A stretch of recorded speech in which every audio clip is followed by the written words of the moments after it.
We currently have 3 police ministers. I mean, we've got Minister Mchunu on leave of absence. We've got Minister Mantashe, and we've got Professor Kachalia, and we've got 2 deputy ministers.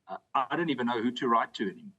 Today, the president says in Parliament that he would have set a dangerous precedent, that he fires Mchunu based on one-sided claims.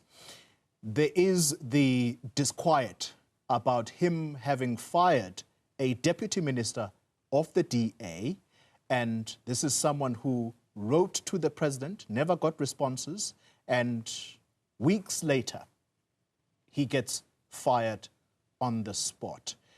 Do you think that the president has exercised his powers fairly here? I think he's already set a very dangerous precedent out of the unfair way in which he treated Deputy Minister Whitfield.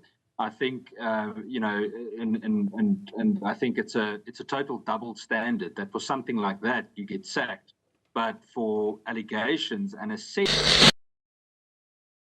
Guys, so the Portfolio Committee Chairperson for Policing, Ian Camron, is actually also weighing in regarding this comparison between the case of Andrew Whitfield and also Senzo Mchunu and I think Nobule Nkabane of the Ministry of Higher Education. So he's actually also trying to analyze and understand how it is that Andrew Whitfield was fired on the spot because of his visit to the US and not attaining adequate permission versus what has been argued to be a fraud now by the DA, by this Minister of Education, Nobule Nkabane. In fact, I'll be making another video soon where Karabo Kakao argues that Nobule Nkabane has refused to actually appear at the Portfolio Committee to answer to questions by the committee regarding if she lied or not and all of that. And she simply just didn't show up, arguing that she had another function and all of that. So Ian Camron is really trying to understand that how is it that these ministers from the ANC are unable to get fired? They are unable to, you know, they somehow have this capacity to escape, you know, justice, so to speak. But when it was in terms of Andrew Whitfield, he was fired on the spot. Personally, also, if I would be South African native, I would also really feel this you know, it's really difficult to weigh. It's not a fair balance for the, you know, if you're a Christian, there's something about when there's a word about having a fair balance, all right? But I really think that it's a little bit not a fair one. And so you see when President Ramaphosa argued that, you know, in terms of in the wake of the allegations against Senzo Mchunu, President Ramaphosa argued that it would have been setting a dangerous precedent if Senzo Mchunu was fired on the spot. Instead, Senzo Mchunu was given a leave of absence. And if you listen to the MK veteran, the video I made last time, this leave of absence demands or requires that there will also still be salaries. There might still be, you know, some form of, you know, I don't know if it's protection, but some kind of package that still comes with being a minister, despite the fact that some really dangerous allegations have actually been laid. So Ian Camron is really trying to understand how is it that firing an Andrew Whitfield didn't already set a precedent, all right? Because at the end of the day, how do we even define the precedent for this kind of, you know, justice being dished out? And that, you know, the whole thing with giving the leave of absence is really, he argues that it's something new, because I saw that, you know, the Deputy Commissioner of Police, I think Sibia, he has also been put on a leave of absence. And this leave of absence, many would think maybe it's a suspension and all of that. But it seems that they still get salaries and all of that. And many people are really getting uncomfortable with this kind of, you know, so to speak, approach to having a decisive move on what usually smells like deception, fraud, and all of that. And that's where we're really seeing where South Africa is. But Ian Camron makes a really interesting series of arguments in this interview with Koli. And I think it's really interesting that we watch and understand where this whole case with Senzo Mchunu is going. Because right now, also, along with the Judicial Commission of Inquiry that has been set up to investigate the Mchunu Muanaza allegations, it appears that the police committee themselves, maybe, I don't know if it's because they might not, or probably it is taking too long of a process. They've also set up an ad hoc committee in the polity to also have a report out, all right, so that in case the Judicial Commission of Inquiry has some kind of, I think I've listened to many South Africans, they argue of a certain pattern that, they never know what could come out of this Judicial Commission of Inquiry, what the report would say. Andrew and Camron here is actually, I think there's an ad hoc committee being set up within the Portfolio Committee of Police to carry out its own investigation and have its own reports ready, I think within 2 or 3 months thereabouts, so that there could be a basis, especially for the DA. And this is why I think the DA's leadership usually and the advice they get from their advocates, really, I think it's smart. All right, and what I keep seeing from the ANC is appears that the ANC keeps shooting itself in the leg. I saw that Fikile Mbalula in a press conference regarding this whole Mchunu allegations still argues that Mchunu is still a member of parliament, and I think he'll still be having all the benefits or whatever it is, however it's framed, that comes with being a member of parliament in the wake of this kind of allegation. So I think it's a little bit disturbing to many South Africans today, both black, white. I'm even surprised that there are many blacks on my channel here trying to really argue and really wonder what kind of presidency they have actually found themselves under, because it's beginning to look in a way that it's difficult to understand how it is that justice keeps on getting skipped upon, so to speak. And so this is where Ian Camron, I think this video really, we really need to listen and understand the perspective from Ian Camron on how there wants to be an internal committee to investigate this whole Mchunu issue, but also argue on why it is that Whitfield was fired on the spot, but Mchunu demands collective thought on setting a dangerous precedent. Really, really, really strange way of weighing justice. But let's quickly listen to Ian Camron beautifully analyze these issues, and I'll share your thoughts in the comments.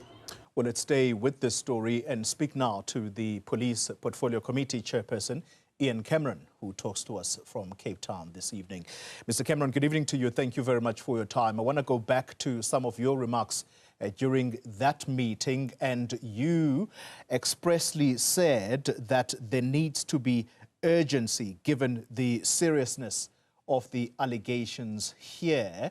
And in line with that, do you think that the EDOC committee is going to be able to deal with this with the speed that is required? Thank you. So one of the benefits of an ad hoc committee is its focus and specialization. So when you go look at the way an ad hoc committee is established, it's very specifically mandated. And therefore, I think if mandated correctly and the terms of reference are set up correctly, it's going to be a very focused committee, and it will zoom in on the very specific institutional failures and obviously allegations too. So I think so. Obviously, it's time-bound as well. It's not something that can just continue forever. There needs to be very clear time parameters set, and this will obviously also assist in creating the relevant urgency and accountability to get to a conclusion. That's a very important component, the time factor. Give or take, you going to adopt this ad hoc committee formally on Wednesday next week. What is the amount of time you think it's going to take for the committee to present a report to Parliament? So the general feeling today, and I remember I'm just sharing what was the feeling from this shared committees or the joint committee process today, was that it shouldn't take longer than a time of 3 months. There was a very strong feeling that there needs to be very consistent and interval type of feedback to the public as well in terms of transparency. We even went as far today, for example, in just choosing the right remedy, that we actually invited the legal advisors of Parliament to also come and present publicly during the process. I think it's critical that we take the public into confidence with whatever we choose regarding this very process. And that's why we wanted to make sure that especially today's deliberations, even though quite robust at times, were as open and as transparent as possible, that people understand the processes going into this. Yeah, I know that the terms of reference are yet to be finalized, but do you envisage this EDOC committee also having powers to subpoena witnesses, those that may not voluntarily want to come and give evidence? Absolutely. So that is one of the powers that such an ad hoc committee has. Remember, the committees in Parliament, generally speaking, already also have that power. So definitely. And I think what is good about this is the fact that Parliament is perfectly positioned in terms of the Constitution, and especially holding the executive to account for such a committee to actually be very successful. Yeah. There was a very interesting element discussed in this committee meeting, and that is that parties that have laid criminal charges, particularly against the police minister, should they or should they not be invited to participate in this ad hoc committee? Do we have a final word on that tonight? Yeah, so we don't yet. The specific question was actually being the complainant in some of the cases against police management quite a few weeks ago. You'd remember the arrest of several of the high-ranking officers in the crime intelligence division in the South African Police Service. And the question that was asked by one of the members from the Justice Committee specifically was to say that, can you be a complainant in a case implicated or touched on by General Muanaza, and also then sit on the same committee regarding the case that you complained about?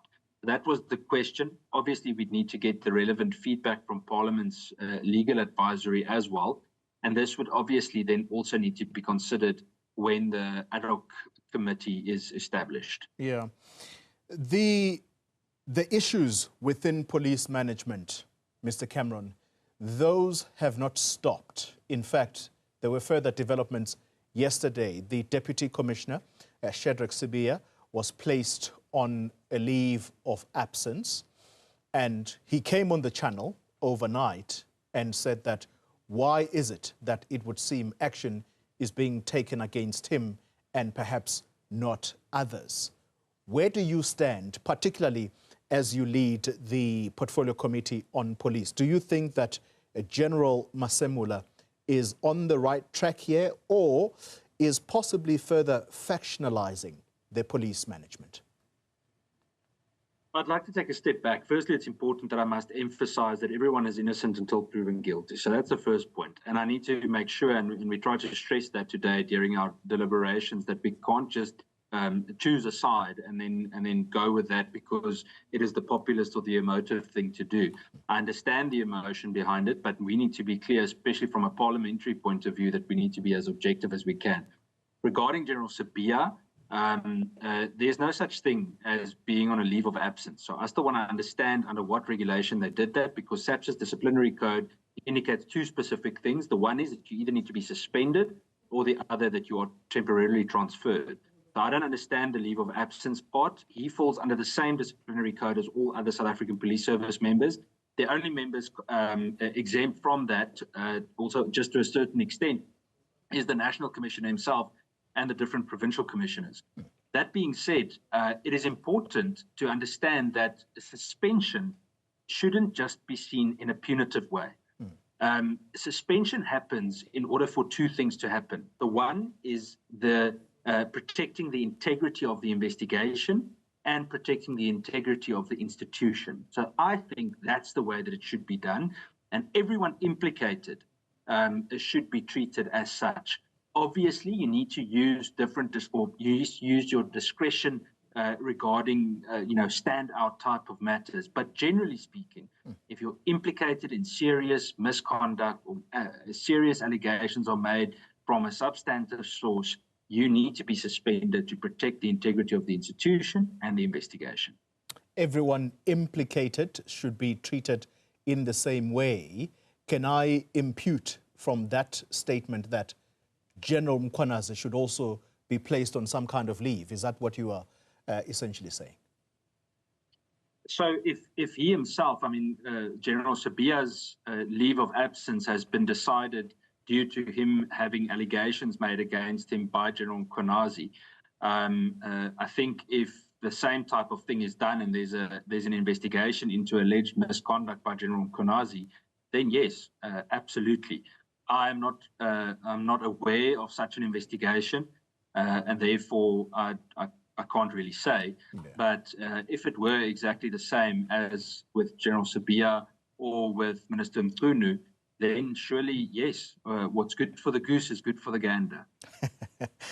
Final question, Ian Camron, and you're welcome to say, look, I'm a committee chairperson and I can't get involved in that. But bottom line is that you are a politician, you belong to a political home, and so I'd like for you to wear your DA hat for a moment. Today, the president says in Parliament that he would have set a dangerous precedent, that he fires Mchunu based on one-sided claims.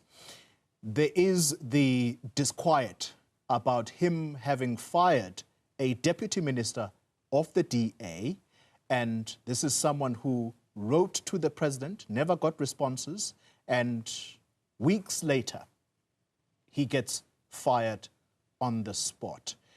Do you think that the president has exercised his powers fairly here? Yes, he has the power to hire and fire. No, I think he's already set a very dangerous precedent out of the unfair way in which he treated Deputy Minister Whitfield.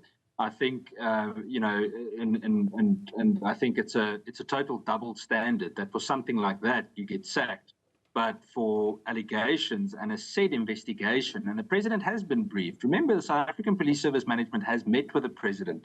So just saying that they don't know about anything is also not accurate. I don't know how much they know, but all I'm saying is I think he's already set a very dangerous precedent out of the unfair treatment of one versus the other.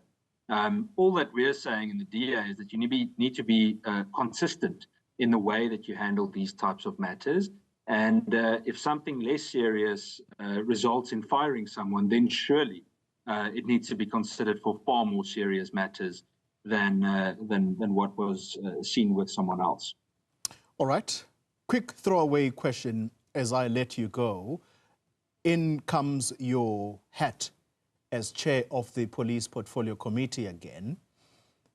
The Minister of State Security says investigations are underway to look into possible threats of a coup d'etat.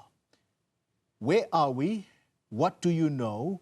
And is this internal or an external threat? But I think the Minister of Defense has already sort of said this threat is more internal than external. Yeah, so with the limited, you're confusing me with all my hats tonight, but with the limited information to my disposal, I would say that it's likely more internal. I think there's a massive factional battle within the South African Police Service specifically, and in the broader security sector, but with the South African Police Service really at the center of it. I think it's been brewing for a very long time. You must remember the fight regarding for example, the Secret Service Fund has been ongoing for many, many years, more than a decade that we know of. And we know that fund was previously used and abused for political gain. And therefore, I think controlling that may still be a big reason for some of the unhappiness that we are hearing about. I would be surprised if it can really already be defined as a potential coup of some kind, although I think water is really murky at the moment. There are so many moving parts. I mean, tongue-in-cheek, if you think about it, we currently have 3 police ministers. I mean, we've got Minister Mchunu on leave of absence, we've got Minister Mantashe, and we've got Professor Kachalia, and we've got 2 deputy ministers. I don't even know who to write to anymore. Ian Camron, thank you very much.